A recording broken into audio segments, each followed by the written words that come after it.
Hello everyone. I just thought I'd put this out here because this is the first Freedom of Information request, which I requested at the start of February. If you can cast your minds back, I asked one of four questions. The very first question that I asked the Home Office over the FOI Act 2000, I wanted to know how many people had absconded from Napier Barracks here in Folkestone. Now, if you actually know that Napier Barracks here in Folkestone is home to between 200 and 400 asylum seekers, those who have come across the channel in dinghies. If you cast your mind back to January last year, when they set fire to the place and I put in an FOI request, as in, has anybody been charged? They fobbed me off with, well, it will take too long, it's going to cost you £600. So I thought, okay, let's go again. And the Freedom of Information request that I asked, the actual question I asked, is here right now. And I said, between the 1st of January 2021 and the 1st of January 2022, how many service users, and I use that term lightly with inverted commas, based at Napier Barracks have absconded from the site? I require the total figure over the year and not individual or monthly reports. This should be an easily found figure and should not require a generic response saying that this would take many hours and therefore impossible to provide. As you know, it would have cost me £600 to find out if anybody had been charged with regard to the arson attack at Napier Barracks last January. Anyway, by the by, this is the purpose of my video because this response is absolutely rubbish, hokum, hogwash. This is the response from the Home Office. Bear in mind, this is the Home Office, so this is an official government line. Official government line. Here we go. Here's the response. Our records indicate that from the 1st of January 2021 to the 1st of January 2022, the number of individuals that chose to leave the site was 9.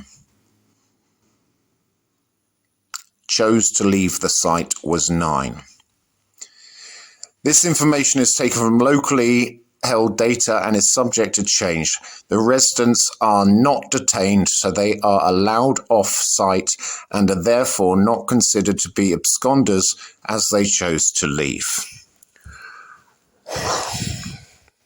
As they chose to leave. Those words, as they chose to leave, they are not absconders.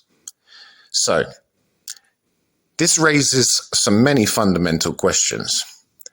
First off, are you telling me that you can just come into Napier Barracks, pick up your bag and say, toodaloo, I'm off, and disappear into the night, into our country, right? We don't know who they are, where they've gone, they chose to leave.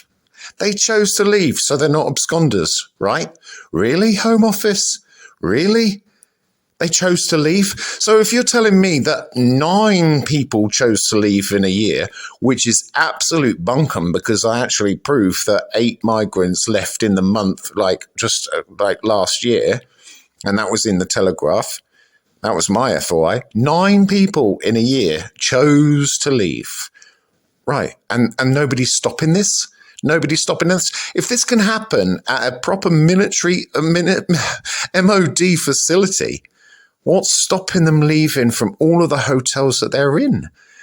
This is dangerous. This is dangerous. And you know what? The papers don't want to know. The papers don't want to know because we've got the Ukraine crisis, but chose to leave, so they're not absconders. Now, this really raises some serious questions. So this is the first FOI. Guys, right?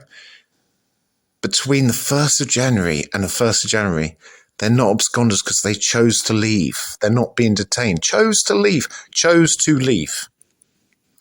It's disgusting. It's sick. Anyway, there you go. I'll let you make your own minds up about this, but, you know, as usual, I'd love to hear what you think. So please drop a comment below. And when I get the next one, hopefully about how much the Border Force have paid the RNLI and also how much the Home Office has actually paid for takeaways in Dover and thing, even though that's not as serious as people that have chosen to leave. Anyway, Let me know what you think, and I will see you in the next one. All right. Cheers, guys. Bye-bye.